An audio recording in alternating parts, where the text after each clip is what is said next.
ही भाजी कोणती माहिती आहे? ही सगळ्यांना माहिती असेल आपल्याकडे, शापूची.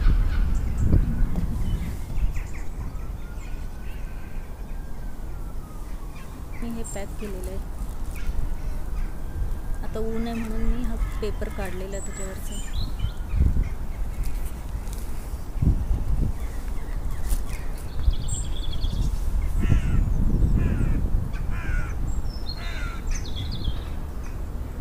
यात पण लावली होती, त्यातली पण काढली अर्धी. ही आहे लसूण. लसणीवर स्लग नाही आहेत, त्यामुळे ती चांगली तिची वाढ होते. लसूण लावलेली अजून आहे पुढच्या साईडला, पण त्याचा व्हिडिओ मी आजच टाकला. ही लसूण आहे.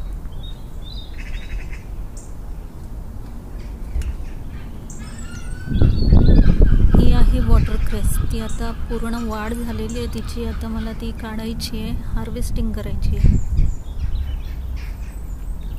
ही एवढीच नाही आहे, अजून 2-3 टबमध्ये आहे. तेवढी बस होते आम्हाला. भरपूर अशी वाढलेली आहे ती. ही लसूणेमध्ये आली ती.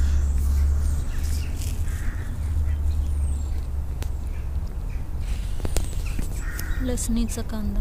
आपल्या इथे या वॉटरक्रेसला काय बोलतात ते मला कमेंट्स करून सांगा, म्हणजे मला पण कळेल काय बोलतात. आणि आपली ती इतकी भाजी असते का?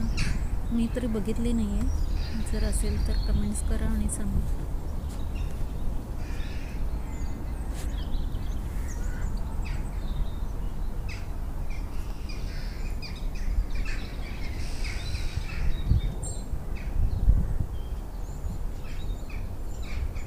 ही बघा, ही लसूण आहे. हिची पूर्ण वाढ झालेली आहे, म्हणजे आता ती पिवळी पडत चालली. त्यामुळे आता ती पण काढायची. पक्ष्यांच्या किलबिलाटाचा बघा किती सुंदर छान आवाज येतो, मधुर आवाज. चला मी आता ही लसूण काढते. गार्लिक वॉटरक्रेस त्याच्यामध्ये लसूण पण लावली मी.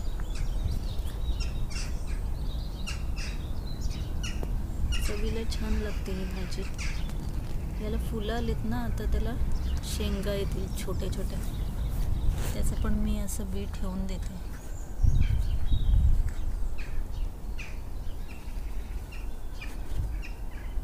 हे जर मी जमिनीवर लावलं तर ते स्लग स्नेल असतात, त्या येऊन खाऊन जातात, बिलकुल मग राहतच नाहीत. म्हणून मी हे कुंड्यांमध्ये लावायला लागली.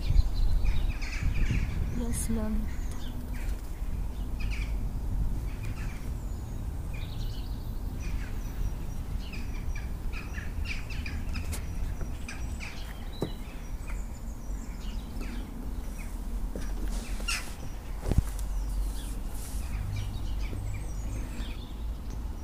अजून एका टबमधली भाजी काढायची राहिली आहे, पण ही ह्याच्यापेक्षा कमी क्वांटिटीमधली वॉटरक्रेस मॉलमध्ये मिळते.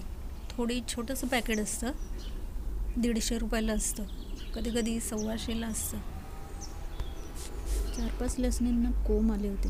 आता कोंबला दुसरं काय माहिती नाही मला बोलतात, पण मी लावले गार्लिकला. त्यामुळे मी हे एवढ्याशा जागेत लावले. बघूया येते का.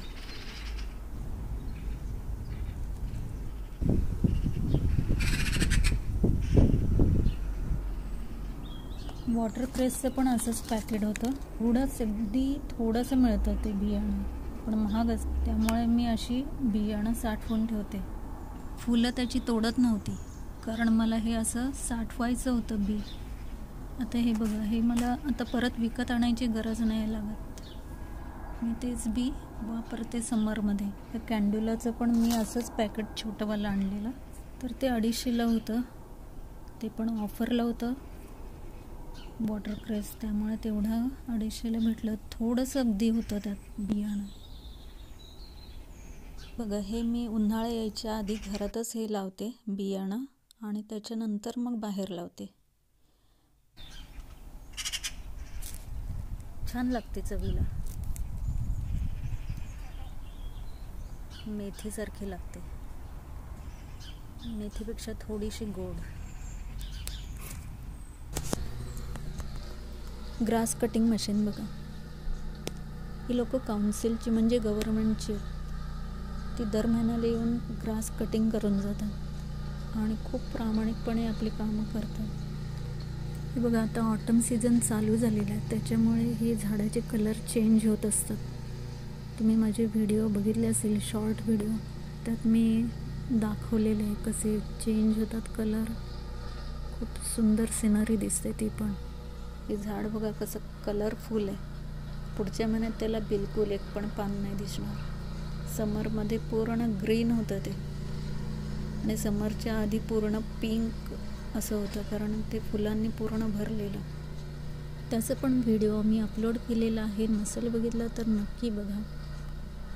आमच्या छोट्याशा बागेत जो भाजीपाला लावला आहे त्याचे व्हिडिओ तुम्हाला कसे वाटले ते कमेंट्स करून सांगा. आणि मला सपोर्ट करणाऱ्या प्रत्येकाला धन्यवाद, मनापासून धन्यवाद. Thank you so much. किती छान आहे बघा.